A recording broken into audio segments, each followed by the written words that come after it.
Convention of States family. Welcome to this week's episode of COS Live. My name is McKenna Dallmeyer, and I am joined by Whitney Taylor this week. Whitney, how are you doing tonight? I'm great. How are you doing? I'm doing so well. We have an awesome lineup for y'all tonight. First off, we have some exciting news coming out of a couple of our states that Whitney will share with us. Then we're going to reveal the secret weapon that's making the Convention of States happen in 2020. And then we will have the State Director of New Jersey join us, Jonathan Viaud. Super excited for that interview. So states all over the country are implementing this amazing strategy. It especially helped Arkansas and Mississippi become the 13th and 15th states to pass the Convention of States resolution this past year. But now we're going to see how the New Jersey team is implementing this strategy with Jonathan Viaud, the State Director of New Jersey. Welcome to this week's episode of COS Live, Jonathan. Thank you so much. It's an honor and pleasure to be here again. So you saw this success story from North Carolina of the letter writing strategies, and the light bulb went off. How is your team implementing this strategy now? Yeah, well, when we saw that story being told by Mark with the legislator down in North Carolina who was opposed or at best lukewarm, show up to that town hall with a stack of handwritten notes and said, this is why I'm now supporting Convention of States. It really, really spoke to us here in New Jersey, and we're trying to do our best to embrace the 2020 surge and really focus on getting some of those handwritten letters. One district captain in our state has put together an email template that listed all of the legislators in his district, also had some talking points in the email about how people can craft those handwritten notes, and also suggested that those people then send the letters to him so that this way he can hand deliver them to the legislators while also inviting the people who wrote the letters to join him. So it's a great opportunity for him to send this email and connect with the people in his district and develop relationships with those grassroots supporters. Our team loved that email so much that a couple of our other district captains are using that template and sending it in their district as well. And again, it just giving the opportunity to kind of develop a relationship with somebody in the district is really, really important. We had another district captain who just today held a handwriting party, and I think producer G has some pictures of that event where she invited a whole bunch of people over to her house, sat down at a table, wrote out some letters, and now she's going to send those to the legislators in her district. They also have a legislator there in that district who's retiring from the assembly, but he was the person who first introduced Convention of States to New Jersey, was our first primary sponsor in the assembly, and they wrote some thank you letters to him that they're going to hand deliver later this week. We have some other volunteers that have also taken some pictures and videos holding up the letters. They're really excited to kind of duck those in the mail and really just getting the word out about Convention of States and talking to our legislators, connecting with them while also connecting with the grassroots in our district. It's really exciting. We're really happy to be a part of this. Yeah, that is so special. And kind of building off of that, here at COS, we've got a lot of technology. So we write emails, we make lots of calls, and we use social media. But as you said, like handwritten letters are just so important and so special. So can you just expand on that a little bit? Why do you think they are as impactful as they are? Well, the age that we live in, you just touched on all of the different technology that we have. It's so much easier to communicate with people. But at the same time, when you're sending a message via text or social media or Slack, it takes a little bit of the humanity out of it, in my opinion. And I think what really resonates with these legislators is that people are taking time, which is the most important, most valuable commodity we have, writing out how much they appreciate them for supporting Convention of States or just thanking them for serving their communities by being a legislator. And I think it just really resonates with them that people are taking the time to do that and send them to them. And not only that, they just don't get that many anymore, right? They get so many canned emails or things of that nature from organizations or from other people and things. For somebody to actually take the time to write out a letter, stick it in the mailbox, I just think it really speaks volumes about their dedication to a movement, and I think that's what's moving the legislators. Exactly. Such a small act has just such a big impact. So it's amazing. So this is actually part of what we call here at Convention of States a surge campaign, and those happen at the beginning of legislative sessions. But what else is the New Jersey team looking forward to right now? Well, that's a great question. Honestly, we're kind of gearing up for our own little surge here in New Jersey.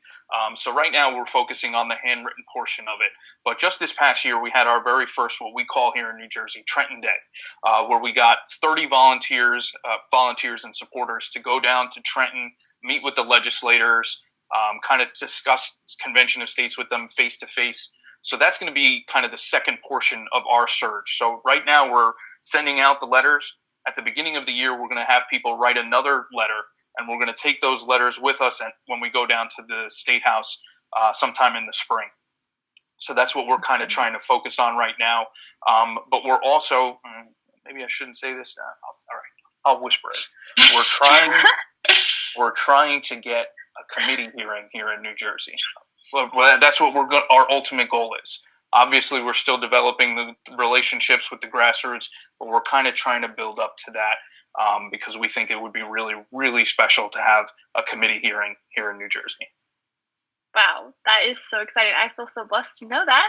That is pretty awesome. I feel really important. That is so, so cool. So a lot of people would consider New Jersey to kind of have an outside shot of passing the COS resolution. But your team has definitely made a name for themselves, and they have built an incredible being one of the engaged teams in the country. So what's the secret, and what is your team doing to make it so impactful in the COS goal? What is the secret? Well, first of all, I really appreciate that compliment for our team. I would have to say the secret is the people. We've got such an amazing group, a core group of volunteers on the New Jersey team that are willing to do whatever it takes to get the job done. And as we've seen more and more of these people come in and kind of just connect with the other volunteers that are already make up our team, you just see it continue to grow, and it's really exciting to see that. What I love about our team is that whenever somebody has an event, their first meeting at a library, something along those lines, so many of our volunteers say, "Hey, when's it going to be? I'll be there. I'm going to help you out." We don't see many volunteers go and do something on their own. There's usually 2, 3, 4 other volunteers from our team showing up and supporting them. And that kind of chemistry, camaraderie that's being built with the New Jersey team, I think that's what's led us to see some successes, to have some huge events and everything like that. So I give all the credit to them because they have done an unbelievable job. I'm incredibly thankful and blessed to be a part of this team. I love our team, and honestly, I say team because it's kind of the easy term to go to, but what we have here in New Jersey is our COS New Jersey family, and it's because of the people that have been a part of this, that are dedicated to this.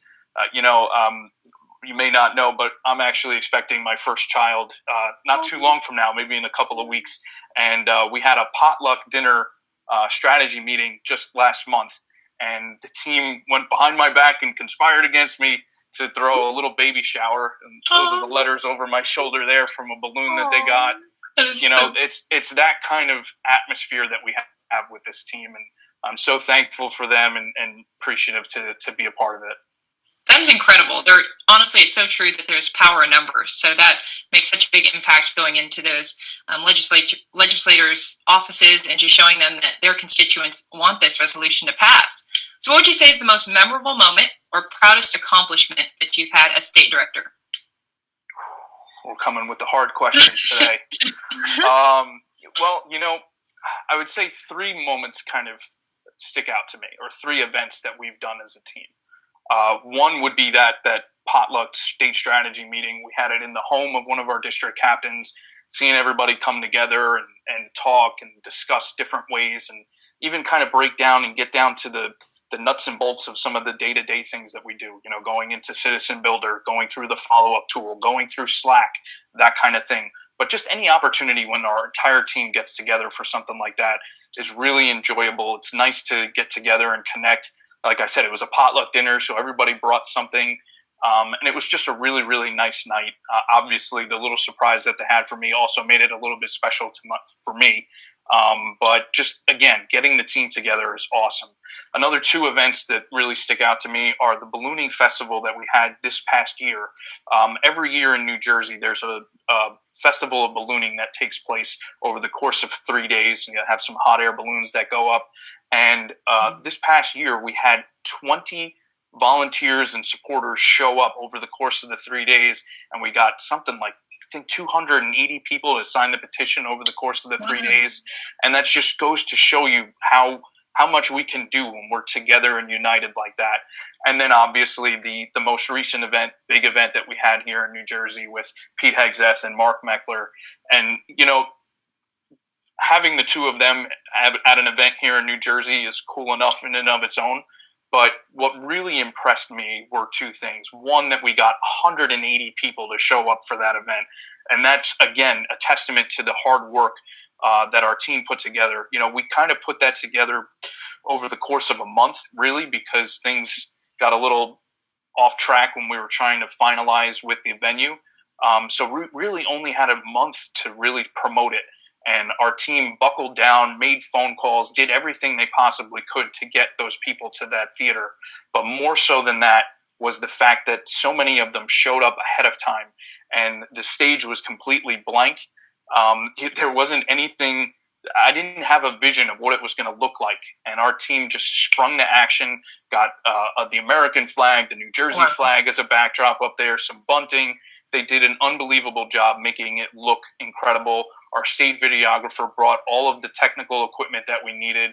Again, it's just a blessing to be a part of this team, because when we come together, we're unstoppable. But now what our goal is to take that same energy and duplicate it by legislative district, and then we'll really start to see some success here in New Jersey. That's so awesome. You guys are an unstoppable force. It's so much fun to watch you guys and what you do. It's a great example for the rest of us. So super excited to see what you're doing over there, and it's super encouraging and inspiring to all of us. But before we let you go, we want our viewers to participate in what you and North Carolina and Minnesota and Arkansas and Mississippi are doing with their handwritten letters. And so we know that people are able to do something in 30 seconds. So if you give people a 30-second task, what do you think they could do to make an impact? You mean other than the handwritten letters? Yes, other than that. Yes, sir. 30 seconds. Man, I don't know. You know what? I think just making phone calls to people. If you just took a few minutes to pick up the phone and call people and just let them know about Convention of States. The pitch I usually go with, especially at festivals and stuff like that, is I'll say to somebody, hey, are you happy with Washington, D.C.? No, neither are we. So let's talk about Convention of States. It's something really small and quick that you can hit somebody with. So making a phone call and talking to somebody face-to-face would be even better. So that's what I would encourage people to do. Well, thank you so much for joining us, Jonathan, tonight. We had such a pleasure speaking with you and learning so much from you. I know that our grassroots and all of our viewers right now are jumping into action and taking your words to heart. So thank you so much for joining us, and we'll have you on again soon. Thank you so much for having me. I'd like to wish you both a very Merry Christmas and a Happy New Year. You too. Thank you. You too. Take care. Go to conventionofstates.com, press the button, sign the petition. More importantly, get 10 of your friends to do the same. When you sign the petition, then that sends a letter to your state legislator. You go on the list in their district as a supporter. We deliver those lists to the state legislators. It means something to them.